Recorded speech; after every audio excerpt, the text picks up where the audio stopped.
Se inauguró el primer colegio técnico público en la zona de Colonia Independencia, esto con apoyo del Banco Continental.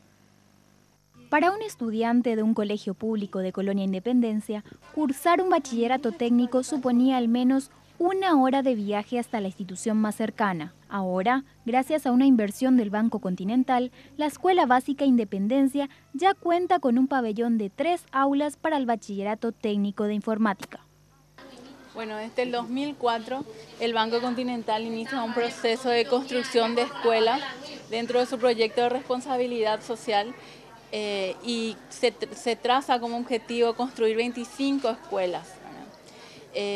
Ahora estamos con esta escuela que estamos entregando hoy, estamos entregando la 12ª escuela que coincide con los 36 años del banco, que estamos festejando justamente el mes de noviembre. El Banco Continental está cumpliendo 36 años como entidad bancaria y bueno, ahí iniciamos el proceso de construcción de escuelas con la gente de Colonia Independencia, en donde la directora presenta un proyecto al banco, nos indica dentro de sus objetivos qué es lo que ella desea para la comunidad.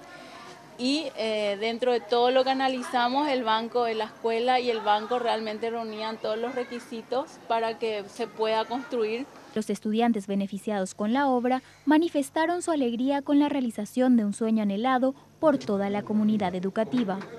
Estoy muy feliz porque no tenemos palabras, no nos vamos a ir tan lejos. Pensábamos ir en Villarrica, pero ahora que tenemos un colegio técnico en informática, vamos a aprovechar y seguir para terminar acá. Y legalmente no tengo palabras porque por más que nos dijeron que no se iba a poder abrir, nosotros seguimos luchando y gracias a eso se pudo abrir el colegio.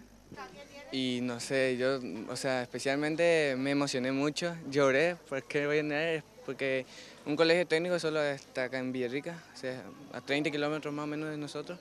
Y muy emocionado por eso. De la inauguración también participaron el ministro de Educación Enrique Riera, el intendente de la municipalidad local y representantes de la Embajada de China-Taiwán, institución que donó las primeras 20 computadoras para el laboratorio de informática.